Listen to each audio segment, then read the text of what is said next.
Hey folks, today we're covering Tinto Talks 54 for Project Caesar, aka EU5, and this is going to be the first of 4 dev diaries from Johan, talking about changes they've made since the first one of these Tinto Talks came out, some changes they've made based on internal testing, and also external feedback that we've given every week on these dev diaries, and the changes they've made related to that feedback. This week is going to be around the economic side of the game and the changes they've made. So the first part is goods rework. They've made some changes. They've added 5 goods and merged 2 others into the same one. So there's basically a couple of extra goods all in all. So first of all, they listened to the argument and split spices into 3. Saffron for Europe and Middle East, pepper for Asia, and chili for the Americas. Just to make it a little bit more flavorful, I think, so it isn't just spices for everywhere and it's all the same. A little bit of difference there.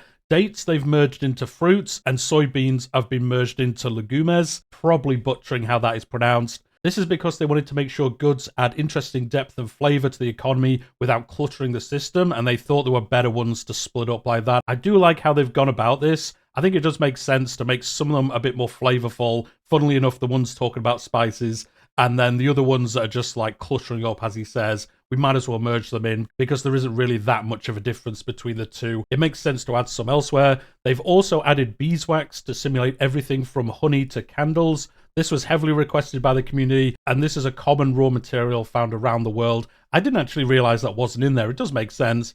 It will be used in a lot of things during the time frame of this game. They've also added 2 new production goods. They've added pottery and furniture. Pottery is produced mainly from clay and is demanded by population and many buildings producing alcohol. Furniture requires lumber to be produced and is primarily demanded by population, while some admin buildings require a small amount of furniture to work regularly as well. I wonder if there would be like an upgraded version of this, so you get like wooden furniture, and then maybe one that's better, that's like wood and leather, makes better furniture. I don't think they'll go down that path, but it is something they could do in the future. Some goods have also got a base price increase, such as lumber and salt, and many demands for goods have been changed from feedback, both external and internally. Salt, as an example, is now required for maintenance of auxiliary regiments and for market buildings. That one does make sense. You know, salt at this time was the main way that food was kept kind of, I'm not going to say fresh, but like edible, I suppose, so it didn't go bad. So it makes sense this would be used for auxiliary regiments and market buildings, as that was the primary way to kind of keep food that little bit longer.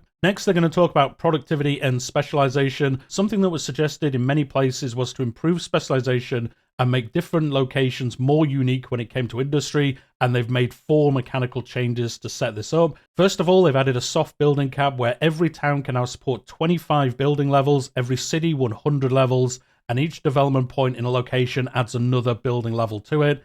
Each level above the cap increases the building cost by that location by 10%. So it is a soft cap, like it isn't actually capped to that, but it just gets progressively more expensive once you hit that soft cap. This, besides making you want to diversify your cities, makes the decisions to go from guilds to manufactories to mills something you would want to strive for. It has the added benefits of adding some minor diminishing returns for investments for the very rich, and adding another incentive to get cities where possible. This is actually a great change. I didn't realize this when they first talked about this kind of system.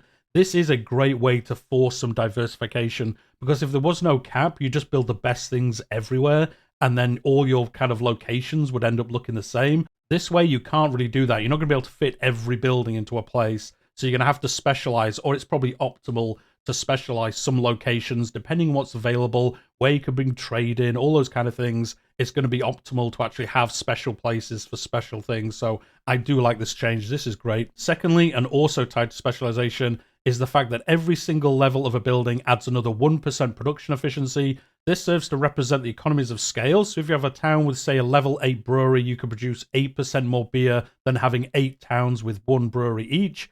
A fantastic change here. Again, as he says, simulating the economies of scale. That's actually a really good system. I wish that was in more Paradox games. That makes a lot of sense, actually. Thirdly, they've added a mechanic that they've used in previous games and added benefits for having raw materials produced locally. If you have access to an input good at the same province as a building is in, you will now get a 10% more production efficiency for that building. That's another great change. Again, you have those bonuses if you have like a lumber mill and then also a sawmill in the same place. It's way more efficient than if you have to import lumber and then you're, having to transport it to the mill. I know you still have to within the location, but I like this. It does make you, again, probably specialize some areas based on what raw materials you have, especially if you're in somewhere like Scandinavia, in the north of England, plenty of other places where like coal is. You would want to put all your coal kind of production around that area as well because it's close. You can get that change made. And then the materials you get out of it, you can use as something else. So again, another good change there. Finally, they've also added a base amount of levels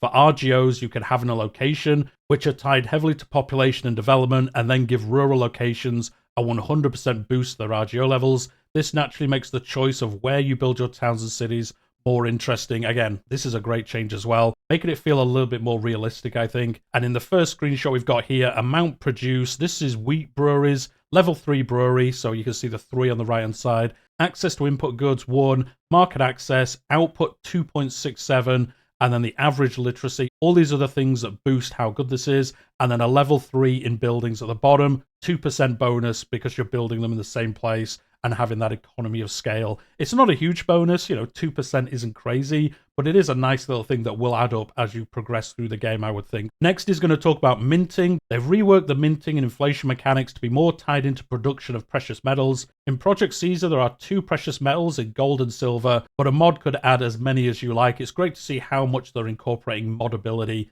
into this game, which we see in most Paradox games, but it's good they're carrying it on here as well. There are 3 different impacts from precious metals on minting.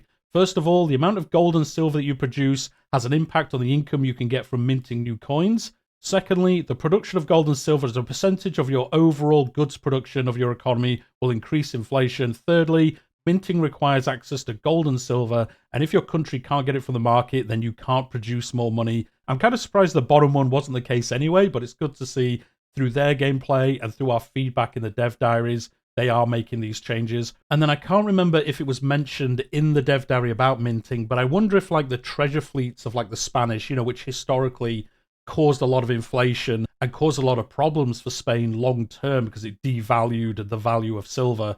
I wonder if they're going to have some kind of mechanic around that as well. So if you do bring in a lot of things from abroad, a lot of imports, it does affect your inflation. It does sound like from the other things here, especially the second point around total goods production, that would be the case. And I'm sure they've thought about that as well. But you can see in this screenshot here, the impact of minting. Minting new coins gives you 12 gold due to, and then it tells you all the things here. Ban on exports, the amount of gold and silver produced, the inflation changes, again, due to these factors they just talked about, and then adds the following demand as you're trying to make this new currency as well. The next part, again, economy-based, but this is all around the population. One thing they've noticed through testing is how the entire raw materials economy would basically ignore deaths as long as there were enough peasants around, because living peasants would just instantly fill the vacancies that were caused by these deaths. They've decided to make a change where splitting peasants into 3 groups: laborers, soldiers, and peasants. Laborers and soldiers are still low-class pops and belong to the same estate, but they need to be promoted from peasants to fill the vacancies in RGOs and buildings. Peasants now represent the common people over who you rule. Most of them live in farming or in our villages. Laborers represent the people who work manual labor in towns, cities, and rural locations. They work the land to create and harvest and gather raw materials that are the backbone of the country, or work as unskilled labor in mills. Soldiers represent the common people that provide the manpower for our armies and garrisons, as well as soldiers for the navies. So this is really good. I know you could look at the screenshot here and think, wow, it really clutters up the, the tiers of the people here. But I think it makes sense. I can imagine, as he says here, if you played the game, you want those kind of negative things to happen, where if people are dying off, it actually affects your production things, because that's one of the backbones they've kind of talked about through here, that population is going to bring these interesting mechanics around losing wars, having diseases, having famines, having natural disasters, things like that actually affect your realm way more than they do in EU4. And bringing in this system and refining it a little bit, I think does help you kind of see that in game and have those effects actually affect you. So again, another good change here. All good so far. Let me know what you think in the comments down below if you disagree. But everything I've seen here so far, I'm totally on board for. Promotion has also been reworked, where not all types of population promote as quickly. Population promoting to clergy and nobles promote at 10% of the promotion speed, while pops promoting from burghers promote at 50% the speed. Population becoming labourers, though, promote at 150% of the speed. So it will kind of lag behind. So if you lose those labourers, it will kind of promote faster than usual, but it's still going to lag behind you actually losing the people as he said, you're not just going to instantly replace them, and that system's basically negated. So it is a good change you've seen there. And you can see in this next screenshot, monthly promotion in Naples, and all the modifiers here. We've seen these before, but I'll put them on the screen anyway. You can see all the different effects here: literacy, a university, local work of arts, positive stability, a massive one actually there, 29%. And then you can see below that, next month, the following promotions would happen, and you can see all these promotions that will happen as they try to fill up the roles as they need to from the bottom. On top of that, they've also changed how population demands work. I've made the demands scale by development of a location, so pops in more advanced parts of the world will now demand far more goods. This creates a constant growth that you need to be kind of hitting and fulfilling that for your population, so they keep working efficiently. They've also changed a bit on how the economy works for population and estates. The populations are now no longer getting their goods entirely for free, but instead the estates will now pay for the goods that the pop needs with the money that they have left over after taxes. The amount they spend per pop scales by control of the location, so it is balanced compared to the income they get. This severely limits the snowball effect of having rich estates invest in making themselves and the country richer.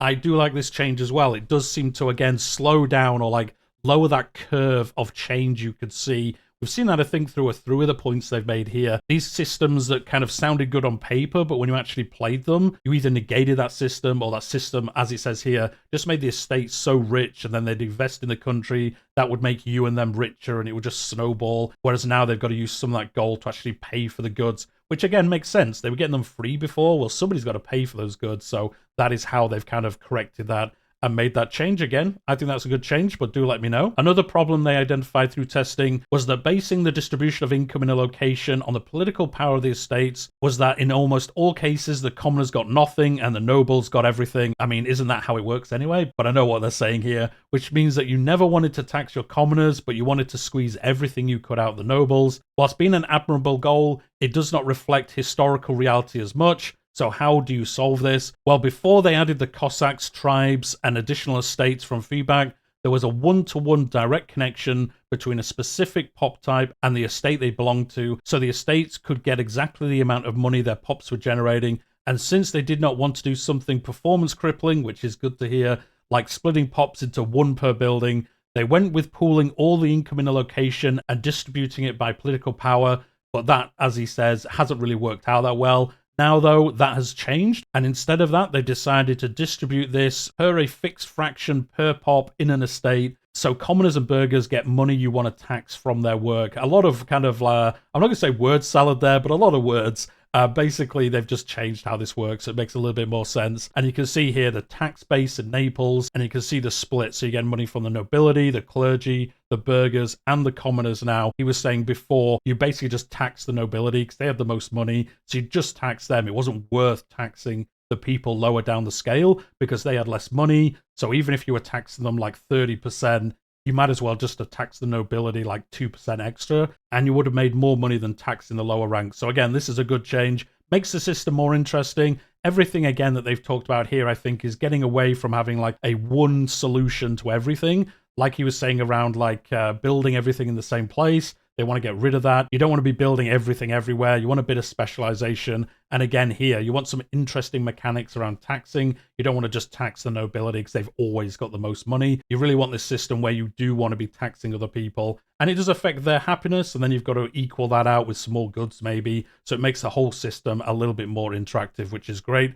And with that, that is the end of the Dev Diary this week. So as I said at the beginning, this is the first of 4 Dev Diaries around areas of the game that they've improved or changed, or as we've seen, totally reworked. And this was economy. Next week, they're going to talk about politics, proximity, and societal values, and the changes they've made to those systems based on our feedback and, again, their internal testing. So let me know what you thought about this week's. Again, everything I've seen here I think is a great change. Do let me know, though. And then next week, we'll see what we see around politics. I wonder if they've changed some of the interactions you can have with other states and things like that. But anyway, we'll leave it there for today. As always, hit that like button if you've enjoyed today's video. Subscribe if you're new here. I'm covering this game up to official announcement, launch and beyond. And I covered Crusader Kings 3 in a very similar way. But we'll leave it there, and I'll see you all next time.